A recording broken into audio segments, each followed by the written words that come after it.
Hi friends, പത്തരമാറ്റിൻ്റെ ഇന്നത്തെ episode start ചെയ്യുമ്പോൾ ആദർശും നയനയും കൂടി അനിയെ തിരക്കി ഹോട്ടലിൽ എത്തുകയാണ്. അങ്ങനെ അനി മദ്യപിച്ച് ബഹളം ഉണ്ടാക്കുമ്പോൾ എനിക്ക് കല്യാണം വേണ്ട, ആരുടെ കല്യാണമോ നാളെ നടക്കാൻ പോകുന്നതെന്നൊക്കെ ചോദിച്ച് ബഹളം ഉണ്ടാക്കുമ്പോഴേക്കും ആദർശ് ദേഷ്യപ്പെട്ട് അനിയെ അടിക്കുകയാണ്. അപ്പം നയന തടയുന്നുണ്ട്. അപ്പോൾ ആദർശ് അനിയുടെ ഫ്രണ്ട്സിനോട് ചോദിക്കുന്നുണ്ട്, നിങ്ങൾ എന്ത് ഫ്രണ്ട്സാണ്, ഇവൻ എന്താ ഇത്രമാത്രം വിഷമം? അപ്പോൾ ഫ്രണ്ട്സ് പറയുന്നുണ്ട്, ശരിക്കും ഇങ്ങനെയൊന്നും അല്ല ആദർശേട്ട ഉണ്ടായതെന്ന് പറഞ്ഞിട്ട് അവർ പറയാണ്. അതായത് അനി തലേന്ന് രാത്രി അവരോട് എൻ്റെ കല്യാണമല്ലേ നാളെ, നിങ്ങൾക്ക് ഞാനൊരു പാർട്ടി തരാം എന്ന് പറഞ്ഞ് അവരെയും കൊണ്ട് ഹോട്ടലിൽ വരികയാണ്.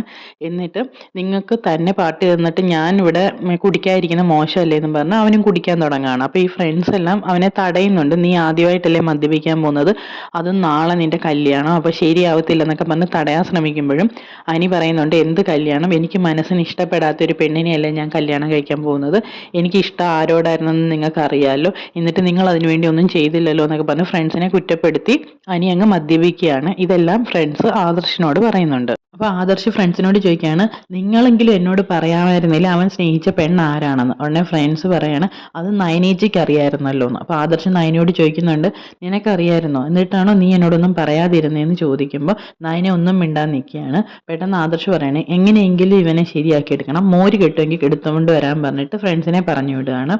അങ്ങനെ പിന്നീട് കാണിക്കുന്നത് നമ്മുടെ നന്ദു അനന്തപുരിയിൽ ഭയങ്കര ടെൻഷൻ അടിച്ച് ഇങ്ങനെ ഇരിക്കുകയാണ്. അത്രേ കാണിക്കുന്നുള്ളൂ. അതിനുശേഷം വീണ്ടും ആദർശ് അനിക്ക് മോര് കൊടുത്ത് അവനപ്പോൾ വൊമിറ്റ് ചെയ്യാൻ പോകുമ്പോഴത്തേക്കും അവനെ കൊണ്ട് ബാത്റൂമിലൊക്കെ പോവാണ്. അപ്പം നയന ഫ്രണ്ട്സിനോട് വഴക്കുണ്ടാക്കുകയാണ്, നിങ്ങൾ എന്ത് പണിയായി കാണിച്ചത്, അവൻ്റെ കല്യാണമെന്ന് അറിഞ്ഞു വെച്ചുകൊണ്ടാണോ നിങ്ങൾ ഇങ്ങനെയൊക്കെ ചെയ്യുന്നത്, നിങ്ങൾ നല്ല ഫ്രണ്ട്സ് ആണോ എന്നൊക്കെ ചോദിക്കുമ്പോൾ അവർ പറയും, ചേച്ചി ശരിക്കും പറഞ്ഞാൽ ഞങ്ങൾ ഇങ്ങനെയൊന്നും പ്രതീക്ഷിച്ചല്ല അവൻ്റെ കൂടെ വന്നത്, ഞങ്ങൾക്ക് പാർട്ടി തരാനാണെന്നും പറഞ്ഞ് അവൻ ഞങ്ങളെ വിളിച്ചുകൊണ്ട് വന്നതും, പിന്നെ അവന് നന്ദുവിനെ മറക്കാൻ പറ്റുന്നില്ല, അവൾക്കും അങ്ങനെ തന്നെയാണെന്നാണ് തോന്നുന്നത് എന്നൊക്കെ നയനയോട് പറയാണ്. അപ്പോൾ ആദർശ് ബാത്റൂമിൽ നിന്ന് പറയാണ്, ഇവനെ ഒന്ന് കുളിപ്പിക്കണം, അപ്പോൾ ശരിയാവും, ഞാനൊന്ന് ചെയ്യട്ടെ എന്ന് പറഞ്ഞ് ആദർശ് അകത്തേക്ക് പോവാണ്. അതിനുശേഷം അനിയെല്ലാം കുളിപ്പിച്ച് പുറത്ത് കൊണ്ടുവന്നിട്ട് നയനയോട് ഫ്രണ്ട്സിനോട് പറയും, ഇവനെ എല്ലാം ഒന്ന് റെഡിയാക്ക്, ഞാനിപ്പോൾ വരാമെന്ന് പറഞ്ഞ് നയനയും കൊണ്ട് പുറത്തേക്ക് പോവാണ്. എന്നിട്ട് നയനയോട് ചോദിക്കുമ്പോൾ നയന പറയും, ഞാൻ ഇനി ആദർശേട്ടനോട് ഒന്നും മറച്ചു വെക്കുന്നില്ല, എനിക്കറിയായിരുന്നു അതാരായിരുന്നു, അതെൻ്റെ അനിയത്തി നന്ദു ആയിരുന്നു അവൻ സ്നേഹിച്ച പെണ്ണെന്ന് പറയുമ്പോഴേക്കും ആദർശ് ഞെട്ടുകയാണ്.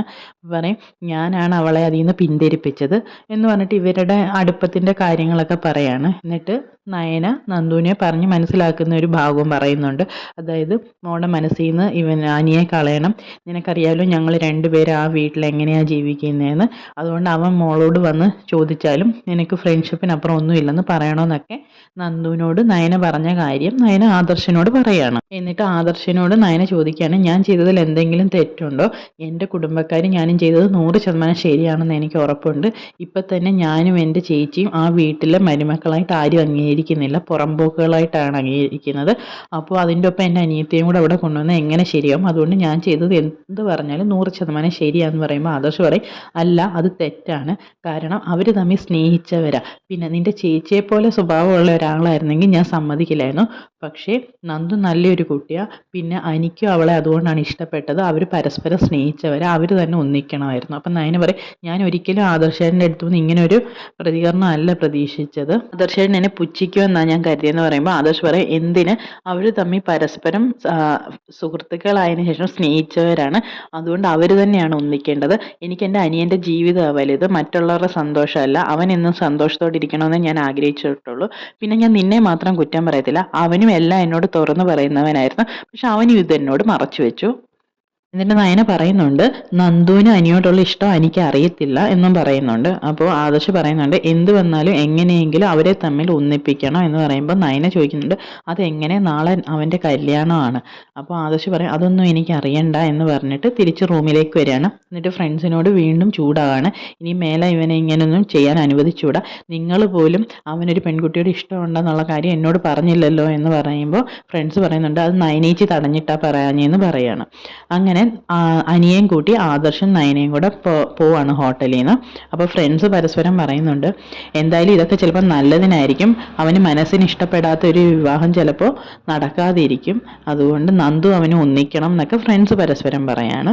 അതിനുശേഷം നയന ആദർശിനോട് ചോദിക്കുന്നുണ്ട്, നമ്മൾ ഇവനെയും കൊണ്ട് വീട്ടിലേക്കല്ലേ പോകുന്നതെന്ന് ചോദിക്കുമ്പോൾ ആദർശ് പറയും, അല്ല, ഇന്നൊരു തീരുമാനം എടുക്കണം എല്ലാത്തിനും. അപ്പോൾ നയന പറയും, ഇപ്പം തന്നെ 2 മണിയായി, നാളെ രാവിലെ 8 മണിയാകുമ്പോഴേക്കും കല്യാണത്തിന് പോകണ്ടെന്ന് പറയുമ്പോൾ ആദർശ് പറയും ഇനി എത്ര മണിയായാലും ശരി ഞാനൊരു തീരുമാനം ഉറപ്പിച്ചിട്ടുണ്ട്, അത് എന്തായാലും ചെയ്യുമെന്ന് പറയും. അപ്പോൾ ഹോട്ടലിൽ വെച്ച് നയന പറയുന്നുണ്ട് ഇളയമ്മയ്ക്ക് എങ്ങനെയോ അറിഞ്ഞിട്ടുണ്ട് നന്ദു അനിയും തമ്മിലുള്ള ബന്ധം, അതുകൊണ്ടാണ് ഇപ്പോൾ ഇളയമ്മ എന്നോടും ദേഷ്യം കാണിക്കുന്നതെന്ന് പറയുന്നുണ്ടായിരുന്നു. അങ്ങനെ ആദർശും നയനയും കൂടി അനിയയും കൊണ്ട് ഹോസ്പിറ്റലാണ് എത്തുന്നത്. അപ്പം നയന ചോദിക്കുന്നുണ്ട് മുത്തശ്ശനെ കാണാനാണോ വന്നതെന്ന് ചോദിക്കുമ്പോൾ ആദർശ് പറയും അതെ, മുത്തശ്ശനോടെല്ലാം പറയണം, എങ്ങനെയെങ്കിലും ഈ കല്യാണം നടക്കാതിരിക്കണം എന്ന് പറയുമ്പോൾ നയന ചോദിക്കുന്നുണ്ട് ഈ അവസ്ഥയിൽ മുത്തശ്ശൻ അത് താങ്ങാൻ കഴിയുമോ എന്ന് ചോദിക്കുമ്പോൾ ആദർശ് പറയും നീ ഇവനെ കണ്ടില്ലേ, ഇവൻ ഇങ്ങനെ കുടിച്ച് ബോധമില്ലാതെ നടന്നാൽ മതിയോ, ഇവൻ്റെ സന്തോഷമല്ലേ നമുക്ക് വലുത് എന്ന് പറഞ്ഞിട്ട് പിന്നീട് കാണിക്കുന്ന ഡോക്ടറിനോട് ഇവർ സംസാരിച്ചു കാര്യം. അപ്പോൾ ഡോക്ടർ പറയുന്നുണ്ട് ഈ കാര്യം പറയാൻ ഞാൻ സമ്മതിക്കത്തില്ല, അദ്ദേഹത്തിൻ്റെ കണ്ടീഷൻ വളരെ മോശമാണ്, എന്നിട്ട് പോലും നാളത്തെ ചെറുമകൻ്റെ വിവാഹത്തിൽ പങ്കെടുക്കണം എന്നും പറഞ്ഞിരിക്കുകയാണ്. ഇപ്പോൾ വാർഡിൽ നിന്ന് ഐസിയുവിലേക്ക് മാറ്റിയിട്ടുണ്ട്, നാളത്തെ കണ്ടീഷൻ ബെറ്റർ ആവണേ മാത്രമേ കല്യാണത്തിന് അദ്ദേഹത്തെ ഞാൻ അയക്കത്തുള്ളൂ എന്ന് പറയാണ്. പിന്നെ അദ്ദേഹത്തിന് ഈ കല്യാണം നടക്കണമെന്ന് നല്ല ആഗ്രഹമുണ്ട്, കാരണം അദ്ദേഹത്തിൻ്റെ സ്വഭാവം അനുസരിച്ച് അദ്ദേഹം ഉറപ്പിച്ച വിവാഹമായത്, അപ്പോൾ അത് നടന്നു കാണണമെന്ന് അദ്ദേഹത്തിന് ആഗ്രഹമുണ്ട്. ഏതെങ്കിലും കാരണവശാൽ അത് മുടങ്ങുവാണെങ്കിൽ അദ്ദേഹത്തിന് അത് സഹിക്കാൻ പറ്റത്തില്ല എന്നൊക്കെ ഡോക്ടർ പറയാണ്. അപ്പോൾ ആദർശ് പറയുന്നുണ്ട് ശരി ഡോക്ടർ, ഞാനിപ്പം മുത്തശ്ശനെ കണ്ട് പറയുന്നില്ല. അപ്പോൾ ഡോക്ടർ പറയും എന്തെങ്കിലും കാരണവശാൽ ആ കല്യാണം നാളെ നടക്കാതെ വന്നു കഴിഞ്ഞാൽ നിങ്ങൾ എന്നെ അറിയിക്കും, ഞാനപ്പോൾ അതിന് വേണ്ടത് ചെയ്യാമെന്ന് പറയും. അങ്ങനെ ആദർശും നയനയും കൂടി മുത്തശ്ശനെ കാണാതെ ഹോസ്പിറ്റലിൽ നിന്ന് പുറത്തേക്ക് ഇറങ്ങുകയാണ്. അപ്പോൾ നയന പറയും ഇനി ഇതിൻ്റെ വഴക്കിനൊക്കെ പോകേണ്ട ആവശ്യമുണ്ടോ ആദർശേട്ടാ, ഈ വിവാഹം നടക്കട്ടെ എന്ന് പറയുമ്പോൾ ആദർശ് പറയും അല്ല, മുത്തശ്ശൻ മാത്രമല്ലല്ലോ മറ്റു പല ആൾക്കാരും ഉണ്ടല്ലോ വീട്ടിൽ, നമുക്ക് അവരോട് കാര്യം പറയണം, ഇളമയോടും ഇളയച്ചനോടും ആ കാര്യം പറയണം, അവരുടെ മകൻ്റെ ജീവിതമല്ലേ, അവരൊരു തീരുമാനം എടുക്കട്ടെ എന്ന് പറയുമ്പോൾ നയന പറയുന്നുണ്ട് ഇതിപ്പോൾ എന്നെ എൻ്റെ വീട്ടുകാരെയും പാവം നന്ദുവിനെ എല്ലാവരും കുറ്റപ്പെടുത്തും എന്ന് പറയുമ്പോൾ ആദർശ് പറയും അതിലൊന്നും അല്ല കാര്യം, അവരുടെ ജീവിതമാണ് മുഖ്യം എന്ന് പറഞ്ഞിട്ട് അവർ ഹോസ്പിറ്റലിൽ നിന്ന് പോവുകയാണ്. ഇത്രയും കാണിച്ചുകൊണ്ടാണ് ഇന്നത്തെ എപ്പിസോഡ് അവസാനിക്കുന്നത്. ഇഷ്ടപ്പെട്ടാൽ നമ്മുടെ ചാനൽ ഒന്ന് സബ്സ്ക്രൈബ് ചെയ്ത് സപ്പോർട്ട് ചെയ്യണേ. താങ്ക്